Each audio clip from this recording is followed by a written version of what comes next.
Salut mes petits cuistots, bienvenue sur Master7, j'espère que vous allez bien, j'espère que vous avez faim. Je suis content de vous retrouver pour une nouvelle vidéo. Aujourd'hui je vous propose la recette des spaghettis bolognaises, donc la recette authentique italienne. Vous allez voir, on n'a pas besoin d'avoir 15 000 ingrédients pour la faire.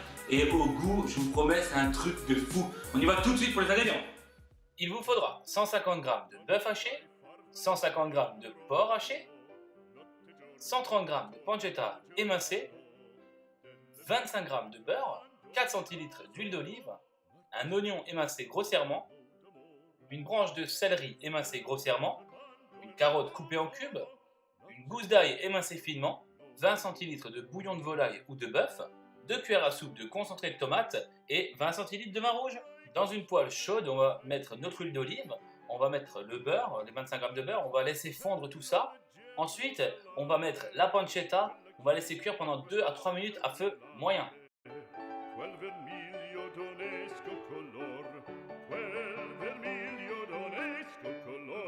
Ensuite, on ajoute les carottes, le céleri, l'oignon, l'ail. On va bien mélanger tout ça, puis on va laisser cuire durant à peu près 5 à 6 minutes à feu moyen.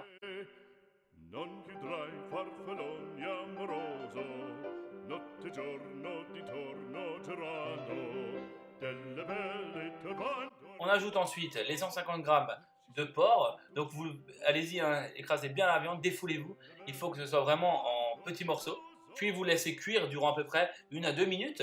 Ensuite on va rajouter le bœuf, et là on va laisser cuire 4 à 5 minutes jusqu'à évaporation totale de l'eau. On y ajoute ensuite le vin rouge, et on va laisser cuire jusqu'à ce qu'il soit évaporé.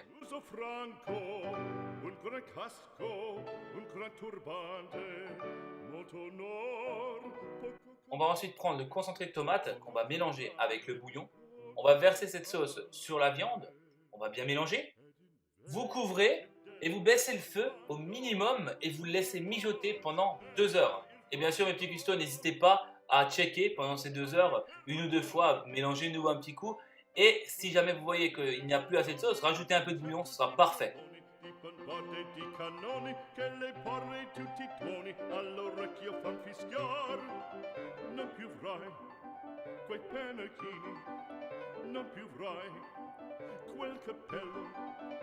Quand les 2 heures sont passées, vous allez faire chauffer l'eau pour les pâtes et à ébullition et seulement à ébullition, vous allez rajouter le sel puis les pâtes. Donc si les pâtes, on va les faire al dente, hein. Si les pâtes, elles sont écrites 8 minutes sur le paquet, laissez-les juste 5 minutes, puis ensuite, une fois qu'elles sont cuites, enfin qu'elles sont al dente, vous les prenez, vous les mettez directement dans votre sauce bolo, vous mélangez tout et on va pouvoir dresser. Je pense que vous êtes rendu compte que je n'ai pas parlé de sel pour la sauce bolo, c'est tout simplement parce qu'en fait la pancetta va saler naturellement le plat. Après, à vous de goûter et à vous de saler selon vos envies. Pour ma part, j'ai trouvé que c'était vraiment assez salé.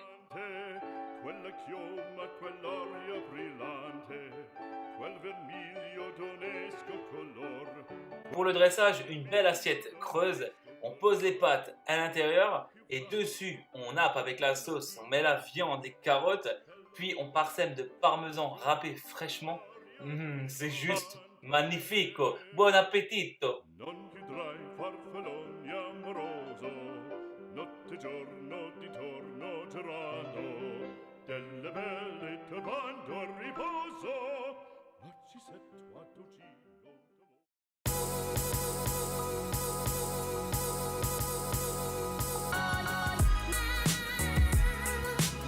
Et voilà, c'est la fin de cette vidéo. Alors vous avez vu comme c'est simple à faire. Bon, j'avoue, il faut vraiment bien laisser mijoter pendant 2 heures, mais je vous promets que ça en vaut vraiment la peine. Ce que je peux vous dire cette recette, c'est que la viande elle est vraiment tendre et que les carottes sont fondantes, le céleri aussi. Enfin, vu que ça a mijoté pendant 2 heures, tout est devenu super fondant en bouche et tout s'accorde, toutes les saveurs elles sont juste là, elles sont parfaites. Et vous n'avez pas besoin de rajouter de l'origan ou quoi que ce soit dedans, je vous promets que c'est juste magnifique. Après, la sauce, elle colle bien sur les pâtes. Quand vous tournez la fourchette comme ça, vous avez bien la sauce qui reste sur les pâtes. Et ça, c'est vraiment gourmand. Pour moi, c'est la bolognaise dans toute sa splendeur. Enfin, c'est juste...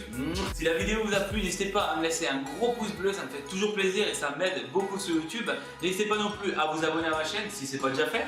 Et bien sûr, si vous faites la recette chez vous, taguez-moi dans les différents réseaux sociaux. Ça me fait toujours très plaisir de voir ce que vous faites. Et laissez-moi vos avis dans les commentaires.